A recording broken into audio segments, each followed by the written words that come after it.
Madam, ಎಲ್ಲೋ ಒಂದು ಕಡೆ late marriage ಆಯಿತು. ಸೊ ಈಗ ಮಗು ಅದ್ರ ಬಗ್ಗೆ ಎಲ್ಲ ಜಾಸ್ತಿ ತಲೆ ಕೆಡಿಸ್ಕೊಂಡಿದ್ದಾರೆ ಅಂತ ಅನ್ಸುತ್ತಾ ಅಂತ. ಇಲ್ಲ ಆ ಥರ ಎಲ್ಲ ಏನೂ ಇಲ್ಲ ಮೇಡಮ್. ಬಟ್ ಅವ್ರಿಗೆ ಮಗು ಬೇಕು ಅನ್ನೋದು ಇದೆ. ಬಟ್ ನಾವು ಮದುವೆ ಆಗಿ ಇವಾಗ 2 ಇಯರ್ಸ್ ಆಗಿದೆ. ಅಂದರೆ ಆಗುತ್ತೆ ಮುಂದೆ. ನಮಗೆ ನಂಬಿಕೆ ಇದೆ, ನಾವು ನಂಬಿರೋ ದೇವ್ರು ನಮಗೆ ಕೈ ಬಿಡಲ್ಲ. ಆ ಥರ ಎಲ್ಲ ಏನಿಲ್ಲ. ಬಟ್ ಅವ್ರಿಗೆ ಬೇಗ ಮಕ್ಕಳು ಮಾಡ್ಕೊಳ್ಳೋಣ ಅನ್ನೋ ಒಂದು ಕನಸಿದೆ. ಅದೇ ಥರ ಅವ್ರಿಗೆ ತುಂಬ ಅಚೀವ್ಮೆಂಟ್ ಮಾಡಬೇಕು. ಒಳ್ಳೆ ಲೆಜೆಂಡ್ಸ್ಗಳ ಜೊತೆಲ್ಲ ನಾನು ಪಿಕ್ಚರ್ ಮಾಡಬೇಕು. ಇವಾಗ ಹೆಂಗೆ ಉಪೇಂದ್ರ ಸರ್ ಜೊತೆಗೆ, ಮತ್ತು ನಮ್ಮ ದರ್ಶನ್ ಸರ್ ಜೊತೆಗೆ ಒಂದು ಕನಸಿತ್ತು. ಹಾಗೆ ನಮ್ಮ ಸುದೀಪ್ ಸರ್ ಜೊತೆಗೆ, ಗಣೇಶ್ ಸರ್ ಜೊತೆಗೆ, ಅಂದರೆ ಅವ್ರ ಜೊತೆಲ್ಲ ಮಾಡಬೇಕು ಅಂತ ಮುಂದೆನೂ ಕನಸಿದೆ. ಮತ್ತು ಒಂದೊಳ್ಳೆ ಜನಗಳಿಗೆ ಒಂದು ಒಳ್ಳೆ ಸಂದೇಶ ಕೊಡೋ ಥರನೂ ಮುಂದೆ ಒಂದು ಒಳ್ಳೆ ಪಿಕ್ಚರ್ಗಳೆಲ್ಲ ಏನೋ ಒಂದು ಅವಕಾಶಗಳು ಸಿಕ್ಕಿದ್ರೆ ದಿ ಬೆಸ್ಟ್ ಕಾಮಿಡಿಯನ್ ಅಂತ ಹೆಂಗೆ ಹೆಸರು ಮಾಡಿದಾರೋ, ದಿ ಬೆಸ್ಟ್ ಕಾಮಿಡಿಯನ್ ಆಗಿ ಎಲ್ಲ ಮನದಲ್ಲಿ ಉಳಿಯೋ ಥರನೇ ಅವ್ರ ಹೆಸರು ಮಾಡ್ತಾರೆ. ಆ ನಂಬಿಕೆ ನನಗೂ ಇದೆ. ಈಗ ನೀವು ಮನೇಲಿ ಏನಾದರೂ ಈ ಗಂಡ ಹೆಂಡತಿ ಅಂದರೆ ಜಗಳ ಬಂದೇ ಬರುತ್ತೆ, ಚಿಕ್ಕ ಪುಟ್ಟದು. ನೀವೇನಾದರೂ ಜಗಳ ಮಾಡ್ಕೊಂಡಾಗ ಯಾವತ್ತಾದ್ರೂ ಗ್ಲಾಸ್ ಹೊಡೆಯೋದು, ಪಾತ್ರೆ ಹೊಡೆಯೋದು ಆ ಥರ ಎಲ್ಲ ಏನಾದರೂ ಮಾಡಿದಾರಾ? ಅಂದರೆ ಅದು ಅಂದರೆ ಅವರು ಕೋಪ ಸಹಜ ಮನುಷ್ಯನಿಗೆ. ಉಪ್ಪು ಖಾರ ಹುಳಿ ರುಚಿ ತಿಂದಮೇಲೆ ಮನುಷ್ಯನಿಗೆ ಕೋಪ ಅನ್ನೋದು ಇದ್ದೇ ಇರುತ್ತೆ. ಬಟ್ ಅವ್ರಿಗೆ ಅಲ್ಲಿ ಏನು ಇರಿಟೇಷನ್ ಆಗಿರ್ಬೋದು ಅಂದರೆ ಗೊತ್ತಲ್ಲ, ಅವರು ವಾಶ್ರೂಮಲ್ಲಿ ತುಂಬ ಹೊತ್ತು ಸ್ಪೆಂಡ್ ಮಾಡ್ತಾಯಿದ್ರು. ಅಟ್ಲೀಸ್ಟ್ ಒಂದು ನೀರು ಕುಡಿಬೇಕು ಅಂದ್ರೂ ಅವ್ರಿಗೆ ಅವಕಾಶ ಆಗ್ತಿರ್ಲಿಲ್ಲ. ತುಂಬ ಕಡೆ ಕೆಲವೊಂದು ಸಮಯದಲ್ಲಿ ಅಲ್ಲೇ ಕುತ್ಕೋಬೇಕಾದ ಪರಿಸ್ಥಿತಿ ಬಂದಾಗ ಕೆಲವೊಂದು ಮನುಷ್ಯನಿಗೆ ಕೆಲವೊಂದು ಸಂದರ್ಭದಲ್ಲಿ ಚೆನ್ನಾಗಿರುತ್ತೆ. ಅದು ಅತಿರೇಕ ಆದಾಗ ಯಾರಿಗೆ ಆದ್ರೂ ರಿಯಾಕ್ಟ್ ಮಾಡ್ತೀವಿ. ಸೊ ಆ ರಿಯಾಕ್ಟಲ್ಲಿ ಮಾಡಿದ್ದಾರೆ. ಸೊ ಮನೇಲೆಲ್ಲ ಅವ್ರು ಆ ಥರ ಎಲ್ಲ ಮಾಡಲ್ಲ. ಆ ಥರ ಹೊಡೆದಾಕೋದು ಮಾಡೋದು ಇಲ್ಲ ತನಕ ಏನು ಮಾಡಿಲ್ಲ. ಬಟ್ ಅವ್ರು ಯಾವತ್ತೂ ಮನೇನ ಡೆಕೋರೇಟೆಡ್ ಆಗಿ ಇಟ್ಕೊತಾರೆ. ಏನಾದ್ರು ಒಂದು ಅಲಂಕಾರಿಕ ವಸ್ತುಗಳು ಸಿಕ್ಕಿದ್ರೆ, ನಾನು ಅಷ್ಟೇ, ನನ್ನ ಯಜಮಾನ್ರು ಅಷ್ಟೇ, ಏನಾದ್ರು ಚೆನ್ನಾಗಿರೋದು ಮನೆಗೆ ಏನಾದ್ರು ಡೆಕೋರೇಟೆಡ್ ಐಟಮ್ಸ್ ನೋಡ್ತೀವಿ ಅಂದರೆ ಅದನ್ನ ತೊಗೊಂಡು ಬಂದು ಫಸ್ಟ್ ಮನೇಲಿ ಇರೋದು ಮಾಡ್ತೀವಿ. ಸೊ ನೀವು ಒಂದ್ಸಲ ಯಾವತ್ತಾರು ವಿಸಿಟ್ ಮಾಡಿದಾಗ ಮನೇಲಿ ಗೊತ್ತಾಗುತ್ತೆ. ಸೊ ಖಂಡಿತ ನೋಡೋಣ. ಬಟ್ ಅದೇ ಹೇಳಿದ್ನಲ್ಲ, ಇನ್ನು ಸ್ವಲ್ಪ ದಿನಗಳಲ್ಲಿ ಅಥವಾ ಅವರೇ ಒಂದು ಅವ್ರ ಭಾವನೆ ಅವ್ರು ಹೇಳ್ಕೊಂಡ್ರೆ ಚೆನ್ನಾಗಿರುತ್ತೆ. ಅವ್ರ ಮನಸ್ಸಲ್ಲಿ ಏನಿದೆ ಅನ್ನೋದು ನಮಗೂ ಗೊತ್ತಾಗಲ್ಲ. ಒಂದು ಸುಂದರವಾದ ಮನೆ ಕಟ್ಟಿದ್ದೀರಾ. ಸೊ ತುಂಬ ಕಷ್ಟಪಟ್ಟಿರ್ತಾರೆ. ಈಗ ಮನೆ ಕಟ್ಟೋದು, ಮದುವೆ ಮಾಡೋದು ಅಂತಂದರೆ ಈಸಿ ಅಲ್ಲ. ಅವರು, ನಾನು ಅದೇ ಹೇಳಿದೆ, ಎಲ್ಲರೂ ಮನೆ ಕಟ್ಟಿ ನೋಡು, ಮದುವೆ ಮಾಡಿ ನೋಡು ಅಂತ ಹೇಳ್ತಾರೆ. ನೀವು ಮದುವೆ ಮಾಡ್ಕೊಂಡು ಆಮೇಲೆ ಮನೆ ಕಟ್ಟಿದ್ದೀರಾ ಅಂತ ಹೇಳ್ಬಿಟ್ಟು. ಸೊ ಅಫ್ಕೋರ್ಸ್ ಮದುವೆಗೇನೋ ಬಿಡಿ, ಸಿಂಪಲಾಗಿ ಖರ್ಚು ಮಾಡಿದ್ರು. ಮನೆಗೆ ಆ ಥರ ಖರ್ಚು ಮಾಡೋಕ್ಕಾಗಲ್ವಲ್ಲ. 48,000 ರೂಪಾಯಿಗೆ ಮನೆ ಕಟ್ಟೋಕ್ಕಾಗಲ್ಲ. ಸೊ ಆ ಒಂದು ಶ್ರಮದ ಬಗ್ಗೆ ಹೇಳೋದಾದರೆ ಮನೆ ಕಟ್ಟಿದ್ದು ಎಲ್ಲ.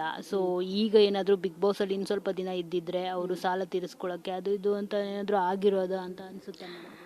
ಅಂದರೆ ಎಲ್ಲರಿಗೂ ಜೀವನದಲ್ಲಿ ಒಂದು ಕನಸಿರುತ್ತೆ. ಈ ದೊಡ್ಡವ್ರು ಹೇಳ್ದಂಗೆ ಒಂದು ಮನೆ ಕಟ್ಟಿ ನೋಡು, ಒಂದು ಮದುವೆ ಮಾಡಿದ್ದು ನೋಡು. ನೀವು ಅದೇ ಮಾತನ್ನ ಹೇಳಿದ್ರಿ. ಸೊ ನಮ್ಮ ಮನೇಲಿ ನಮ್ಮ ಮೈದಾ ಮತ್ತು ನನ್ನ ಗಂಡಂಗೆ, ಅವ್ರ ತಾಯಿಗೆ, ಅಂದರೆ ಅವರು ಊರು ದೊಡ್ಡಗೌಡನ ಕೊಪ್ಪಲು. ಸೊ ನಮ್ಮ ಊರಲ್ಲಿ, ನಮ್ಮ ಅತ್ತೆಯವರು ಇರೋ ಅಂಥ ಊರಲ್ಲಿ, ಆ ಹಳ್ಳೀಲಿ ನಮ್ಮ ತಾಯಿಗೋಸ್ಕರನೇ ಒಂದು ಒಳ್ಳೆ ಮನೆನ ಕಟ್ಟಬೇಕು ಅನ್ನೋದು ಅವ್ರದ್ದು ಒಂದು ಆಸೆ ಇರುತ್ತೆ.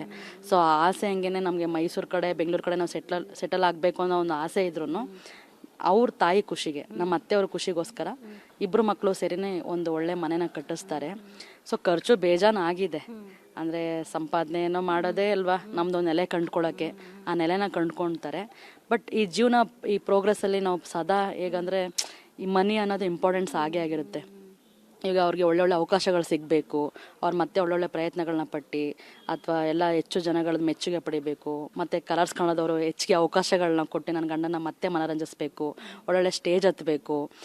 ಹಾಗೆ ಅವಾಗ ಅಮ್ಮನ ಮನೆ ಕಟ್ಕೊಟ್ಟಿದ್ದಾರೆ. ನೆಕ್ಸ್ಟ್ ನಾನು ಒಂದು ಕೇಳ್ಬೋದಲ್ಲ, ರೀ ನನಗೊಂದು ಚಿಕ್ಕ ಮನೆ ರೀ ಅಂತ. ನನಗೆ ಮೈಸೂರು ಫೇವ್ರೇಟು. ಬಟ್ ನಾನು ಕೇಳೋಕ್ಕಿಂತ ಮುಂಚೆನೇ ನನ್ನ ನೀಡ್ಸ್ ಏನಿದೆ, ನನಗೇನು ಅವಶ್ಯಕತೆ ಇದೆ ಅದನ್ನು ಅವ್ರು ಅರ್ಥ ಮಾಡ್ಕೊತಾರೆ. ಸೊ ಲೇಟ್ ಆದ್ರೂ ಒಂದು ಒಳ್ಳೆ, ಒಂದು ಉತ್ತಮ ಒಂದು ಬಹುಮಾನನೇ ನನಗೆ ಕೊಡ್ತಾರೆ. ಸೊ ಅದು ಹೀಗೆ ಆಗಿದೆ. ವಿರಸ ಮುನಿಸು ಗಂಡ ಹೆಂಡತಿ ಅಂದಮೇಲೆ ಅದು ಇದ್ದೇ ಇರುತ್ತೆ, ಕ್ಯಾಶುವಲ್ ಆಗಿ ಆಗ್ತಿರುತ್ತೆ. ಇವಾಗ ನಮ್ಮ ಅತ್ತೆಗೊಂದು ಮನೆ ಕಟ್ಸ್ಕೊಟ್ಟಿದ್ದಾರೆ. ಇನ್ ಫ್ಯೂಚರಲ್ಲಿ ನನಗೂ ಮತ್ತೆ ಮುಂದೆ ನಮ್ಮ ಮಕ್ಕಳಾಗುತ್ತಲ್ಲ, ಸೊ ಅದಕ್ಕೊಂದು ಮನೆ ಕಟ್ಸೋ ಅಂತ ಒಂದು ಸೌಭಾಗ್ಯ ನನ್ನ ಗಂಡಂಗೆ ದೇವ್ರು ಕಲ್ಪಿಸ್ಲಿ ಅಂತ ನಾನು ಕೇಳ್ಕೊತೀನಿ. ಎಷ್ಟು ಖರ್ಚು ಮಾಡಿದ್ರಿ ಬಿಗ್ ಬಾಸ್ ಮನೆಗೆ ಅವ್ರಿಗೆ ಹೋಗೋಕ್ಕೆ? ಖರ್ಚು ಅನ್ನೋದು ನೋಡೋದಲ್ಲ, ಅವ್ರು ಸಾದಾ ಸೀದಾ ಏನು ಸ್ವಲ್ಪ ಬಟ್ಟೆಗಳದೆಲ್ಲ ಪರ್ಚೇಸಿಂಗ್ ಇತ್ತು, ಎಲ್ಲ ಮಾಡಿದ್ವಿ. ಲಾಸ್ಟ್ ಒಂದು 2 days 3 days ಅವ್ರಿಗೆ ಒಂದು ಅವಕಾಶ ಬಂದಿದೆ ಅಂತ ಗೊತ್ತಾಯಿತು. ಮಲೆ ಮಹದೇಶ್ವರ ಬೆಟ್ಟದಲ್ಲಿ ನಮ್ಮ ಊರಲ್ಲಿ ಇದ್ವಿ, ನಮ್ಮ ತಂದೆ ಮನೇಲಿ. ಅವಾಗ ಬಂದಾಗ ಖುಷಿ ಆಯಿತು. ಬಟ್ ನನಗೆ ಅಷ್ಟು ದಿನ ಬಿಟ್ಟಿರಬೇಕಲ್ಲ ಅನ್ನೋದು ಒಂದು ಆತಂಕ ಎಲ್ಲರೂ ಇರುತ್ತಲ್ಲ, ಹರ್ಟ್ಸ್ ಅನ್ನೋದು ಇರುತ್ತೆ. ಅಯ್ಯೋ ಹೆಂಗಿರಲಿ, ಫೋನ್ಸ್ ಇಲ್ಲ, ಫೋನು ಅಂದರೆ ನೋಡೋಕ್ಕಾಗಲ್ಲ, ಮಾತಾಡ್ಸೋಕ್ಕಾಗಲ್ಲ ಅನ್ನೋದು ಸ್ವಲ್ಪ ಇತ್ತು. ಬಟ್ ನನ್ನ ಒಬ್ಬಳ ಅಭಿಪ್ರಾಯ ನೋಡೋದು ಬೇಡ, ಆಲ್ ಓವರ್ ಕರ್ನಾಟಕ ಜನತೆ ಅವ್ರನ್ನ ಮೆಚ್ಕೊಂಡಿದ್ದಾರೆ. ಅವ್ರಿಗೋಸ್ಕರ ಅವ್ರು ಬಿಗ್ ಬಾಸ್ ಮನೆಗೆ ಹೋಗಬೇಕು. ಆಡಬೇಕು. ಏನಾದ್ರು ಹೇಳಿದ್ರ ಮನೆ ಒಳಗಡೆ ಇದ್ದಾಗ ಏನಾದ್ರು ಹಿಂಗ್ ಮಾಡ್ತಾವ್ನೆ ಹಂಗ್ ಮಾಡ್ತಾವ್ನೆ ಅಂತ ಏನಾದ್ರು ಹೇಳೋದು, ಇನ್ನೂ ಚೆನ್ನಾಗಿ ಮಾಡ್ಬೇಕಿತ್ತು ಅಂತ? ಇಲ್ಲ, ನಮ್ಮ ಅತ್ತೆಯವರು ಆಡೋಕೆ ಹೋಗಿದ್ದಾನೆ, ಚೆನ್ನಾಗಿ ಆಡಿ ಬರಲಿ ಅಂತಲೇ ಹೇಳಿದ್ರು. ನಾನು ಅಲ್ಲಿ ತನಕ ಅತ್ತೆ ಜೊತೆಗೂ ಅಮ್ಮನ ಜೊತೆಗೂ ಸ್ಪೆಂಡ್ ಮಾಡ್ಕೊಂಡಿದ್ದೆ. ನಮ್ಮದೆಲ್ಲ ಏನು ಕನಸಾಗಿರುತ್ತೆ ಅಂದರೆ ಅವ್ರನ್ನ ನಾವು ಹೆಂಗೆ ಸ್ಟೇಜಲ್ಲಿ ನೋಡೋದೇ ಅಲ್ವಾ ನಾವೆಲ್ಲ ಇಷ್ಟಪಡೋದು. ಅವರು ಒಂದು ಕಲಾ ವೃತ್ತಿಯಲ್ಲಿ ಹೀಗೆ ಅಲ್ವಾ ಮುಂದುವರಿಬೇಕು. ಅದರಲ್ಲೇ ನಾವೆಲ್ಲ ಅನ್ನ ತಿಂತಿದ್ದೀವಿ, ಅವ್ರ ದುಡಿಮೆಲೆ ನಾವೆಲ್ಲ ಇಷ್ಟು ಚೆನ್ನಾಗಿದ್ದೀವಿ. ಸೊ ಅವ್ರ ದುಡಿಮೆ ಇನ್ನೂ ಹೆಚ್ಚಲಿ, ಆ ದೇವರು ಹೆಚ್ಚಿಗೆ ಒಂದು ಭಾಗ್ಯ ಕರುಣೆನ ಕಲ್ಪಿಸ್ಲಿ ಅಂತ ಹೇಳ್ತೀನಿ.